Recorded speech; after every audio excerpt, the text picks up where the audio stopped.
fibras. Não só eles são os responsáveis pelas fibras, como também por esse líquido, porque aqui isso não é seco, isso não é vácuo. Todo esse espaço está embebido de um líquido.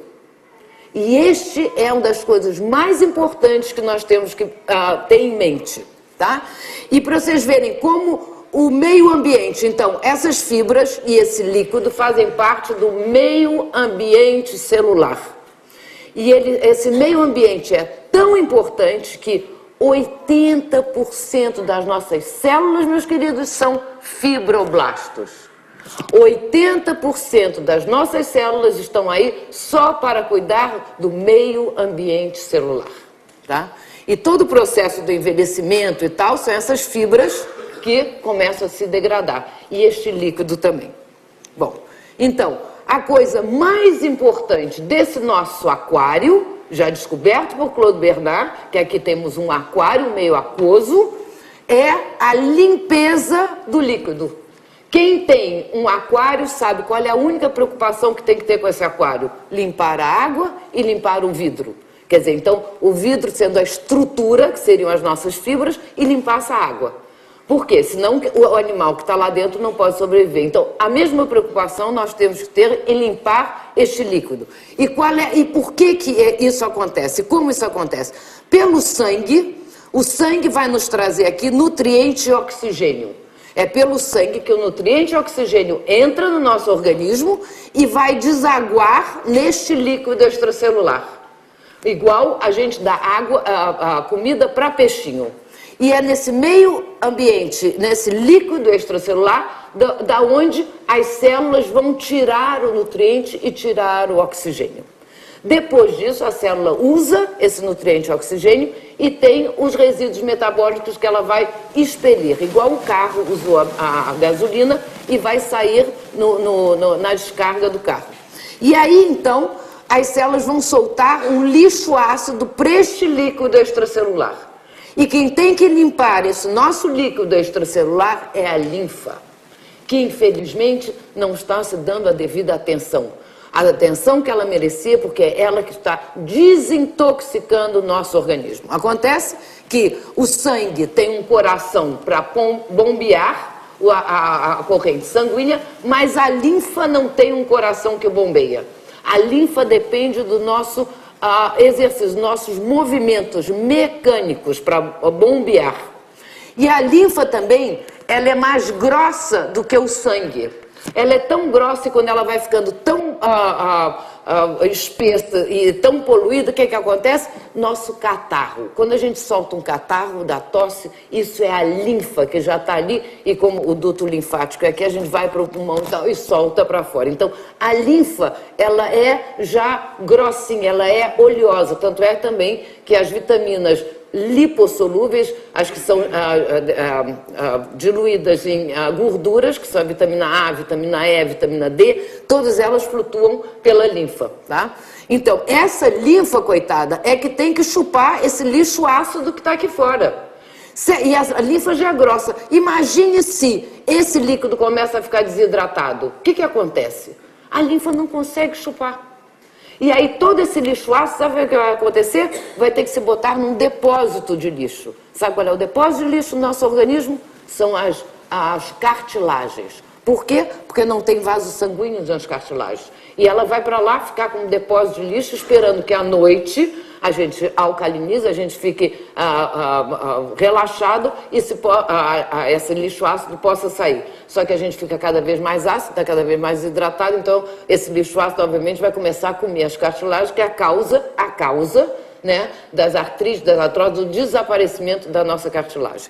E se esse lixo ácido ficar nos nossos músculos, vai dar a tal da fibromialgia, que é a dor que anda. Pode parar aqui, dar dor aqui, bom, enfim. Mas o mais importante hoje para a gente ver é que esse líquido daqui tem que estar perfeito.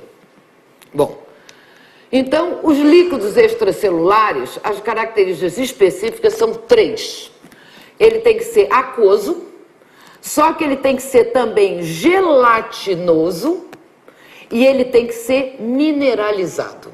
Quem descobre a mineralização é René Quinton, que vai vir logo depois do Claude Bernard, que vai descobrir que os nossos líquidos têm a mineralização igual das mesmas proporções, ainda que a água do mar. Não de qualquer água do mar. Essa é uma água do mar da biocinose, onde tem maior concentração de plânctons e multiplicação celular, está aqui. Isso aqui é o Canal da Mancha. E Pischinger, o austríaco, vai descobrir, é ele que descobre que essa líquido extracelular é gelatinoso. Então, essas são as 3 características dos nossos líquidos extracelulares. Então, a água vai nos hidratar, quando fica dizendo, temos que hidratar. Sim, claro que temos que hidratar, porque somos aquosa. Bom, e a água, então, faz tudo isso. Temos que mineralizar. Os minerais é que vão dar a carga elétrica. Se não tiver minerais dentro do nosso organismo e na proporção perfeita, não tem carga elétrica. Quer dizer, se eu tivesse aqui, se eu não tivesse uma pilha aqui dentro, eu podia pressionar quanto eu quisesse, que não ia ter nenhuma carga elétrica. Tá? Então, e a carga elétrica desses líquidos extracelulares é fundamental que o líquido extracelular seja alcalino, polaridade negativa, para fazer contraste ao líquido intracelular, que é positivo. E o que está acontecendo hoje em dia, não só esse nosso líquido extracelular alcalino está se tornando ácido por causa da poluição. A mesma coisa está acontecendo no nosso oceano. O grande problema do oceano é que ele está se tornando ácido. E se tornando ácido, os corais, por exemplo, os corais estão se degradando. E sabe o que acontece quando a gente fica com os líquidos extracelulares ácidos? Os nossos ossos também se degradam, igual está acontecendo nos oceanos. Então, a causa da osteoporose não tem nada a ver com falta de cálcio. A causa tem a ver com a acidificação, que é igual à poluição. Bom, então esses nossos líquidos extracelulares têm que ficar alcalinos. E a outra, ele tem uma viscosidade que vai depender da sua função. Essa viscosidade dos líquidos extracelulares vão do estado gel, de gelatina, até o estado sol de solidificação, é como se chama. Então, no sangue é que ele é mais fino. Mas mesmo assim o sangue não é que nem água, o sangue tem uma certa consistência, uma certa viscosidade. A cartilagem já vai ter uma viscosidade ainda maior. Aqui em volta das células ainda é maior. Se lembra aquelas antenas que eu chamei a atenção que seria de carboidratos? Quando chega em volta da célula ainda fica mais grossa. E os ossos ainda vão ser então quase no estado sol, ainda mais grosso. O osso não é feito só de minerais osso. Os minerais são cobertos por essa gelatina grossa, o que vai dar flexibilidade aos ossos. Daí que quando nós perdemos, pensa que é só dar mineral para o osso, então chega uma hora, uma certa idade, que é tal dos ossos de vidro. Os ossos de vidro estão hipermineralizados, só que ele encosta e quebra. Né? É o problema Por quê? Porque está faltando essa camada em volta protetora, que são os líquidos extracelulares, só que mais grossos e mais viscosos. Então, o excesso ou falta de água, minerais ou viscosidade vai dar todos os problemas de degradação do corpo humano. Seja Alzheimer, vocês veem aqui, ó. Aqui totalmente, isso aqui são os neurônios hidratadinhos, aqui totalmente desidratados. Alzheimer ainda tem a agravante de ter um complexo de alumínio com flúor. Depois vão ver no cérebro. Aqui temos, obviamente, a desidratação, a gente vê que a pele dos velhinhos já estão mais secas. Dores também tem a ver com desidratação. Muitas vezes dor de cabeça é das coisas mais fáceis quando se toma...